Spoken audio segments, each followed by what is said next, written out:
seorang wanita pakai mukena berjalan kaki di tol Bakter.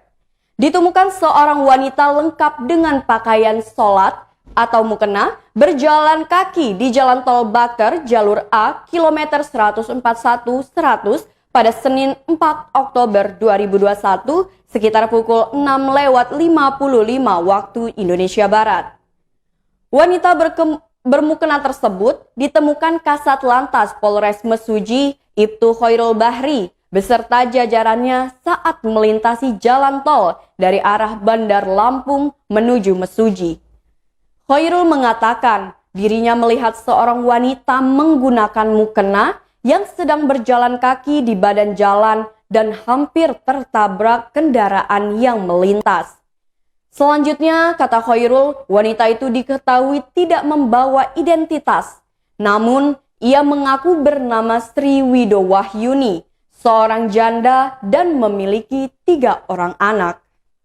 Wanita tersebut tinggalnya mengontrak rumah di daerah Simpang Randu, Kabupaten Lampung Tengah, dan dari pengakuannya sudah dari tadi malam berjalan kaki tanpa alas kaki di jalur tol. Lalu Khairul menjelaskan, sampai saat ini wanita tersebut berjalan kaki hingga sampai di jalan tol Bakter jalur A kilometer 141 100 tidak tahu arah dan tujuannya.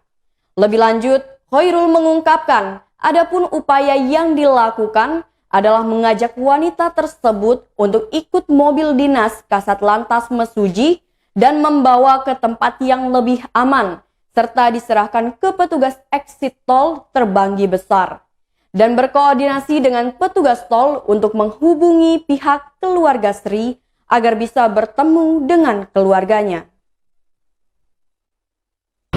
Dari mana Ibu? Dari Simpang Randu. Rumahnya di mana? Simpang Randu. Terus mau kemana tujuannya? Jalan-jalan aja. Ini jauh ya? Dari jam berapa berangkat sini? Entah lah dari semalam. Malam? Iya. Keluarganya di mana? Keluarganya di Lampung. Ada nomor teleponnya ada? Nggak ada, lupa. Yaudah ya, dikit aja. Kalau Ya.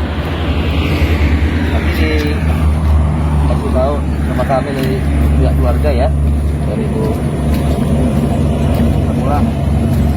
Kalau Ibu bisa itu gimana itu? Ibu bisa jalan kaki. Mau kemana arah tujuannya? Hah? Ini kemana arah tujuannya? Entah lah, jalan-jalan aja. Oh gitu ya. Bahaya di tol, nanti malah